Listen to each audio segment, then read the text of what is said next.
The Hail West Virginia podcast continues. This time, Brandon Phoenix, a.k.a. I Also Hate Pitt, me, is joined by Jeremy J. and Fiend Phoenix. Again, this segment is presented to you by the great makers of Swilled Dog, the greatest and finest cider in all of the world. I today am drinking the rosé. Also, we are brought to you by the King of the Fat Sandwich, located on 461 High Street. We know them as Sandwich U. You might call them Sandwich University, but don't ever call them anything but delicious. We're also brought to you by Astorwork Auto of Charleston, such a fine establishment with wonderful business practices that anyone who needs to buy a car, who wants to buy a car, would be overwhelmed with wonderfulness when they arrive on the campus of Astorwork Auto of Charleston. Please let them know that the Raspy Voice Kid sent them when you go pick up your new vehicle. And finally, last but not least, we are brought to you by Shrinkables. Shrinkables! Boom, there it is. Now, the Raspy Voice Kids doing the Hail West Virginia podcast want to embark into the cult of Michael Jordan. MJ. This is a religion. If you don't believe me, talk to them even for one moment about anyone even approaching the greatness of Michael Jordan, and they will lose their mind. Jeremy, what has been your experience with the cult of Michael Jordan?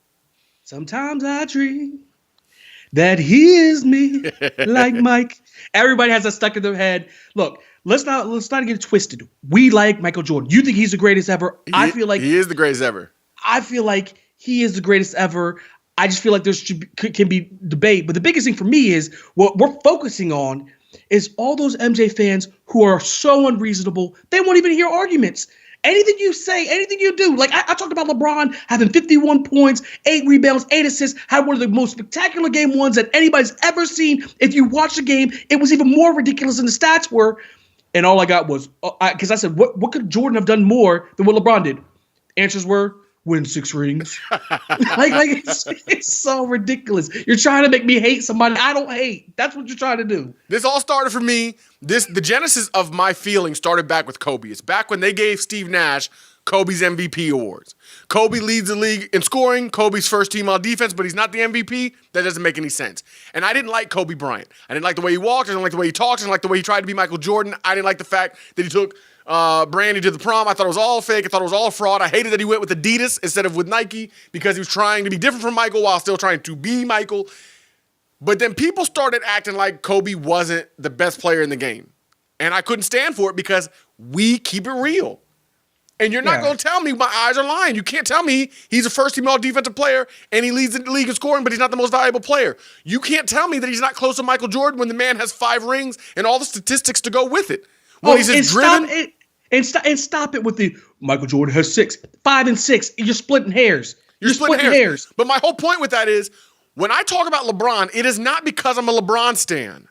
I like LeBron. Yeah. I think LeBron is the second greatest player of all time. But when people try to say that LeBron was better than Kobe before LeBron was better than Kobe, I put them in their place immediately. Yeah, absolutely. Because I said he's going to get there, but he's not there yet. I put them in their place.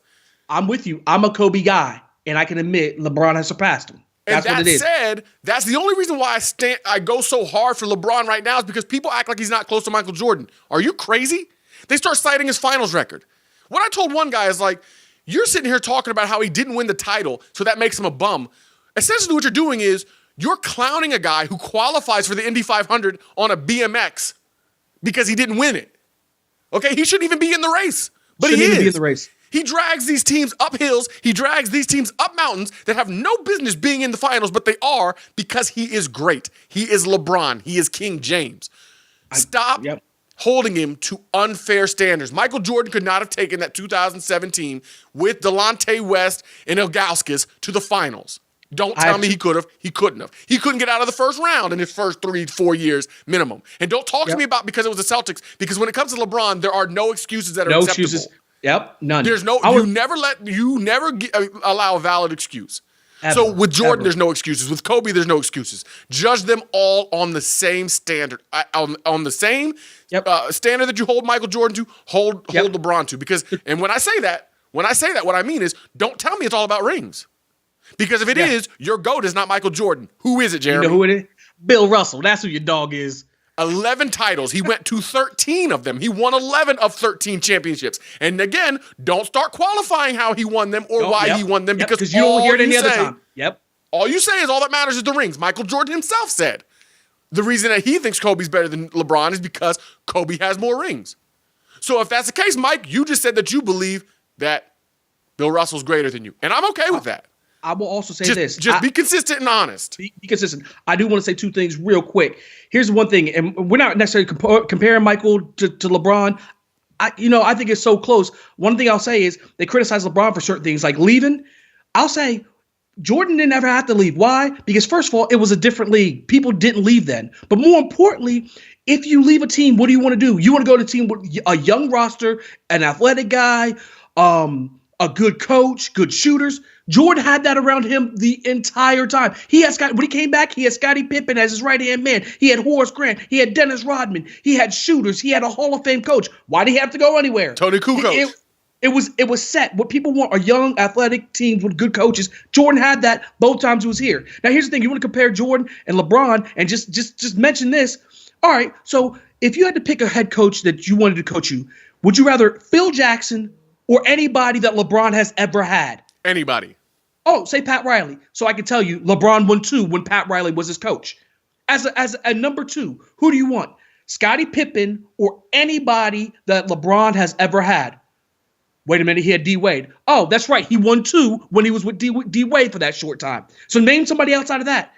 Delonte West? Who do you want to name? Ilgauskas?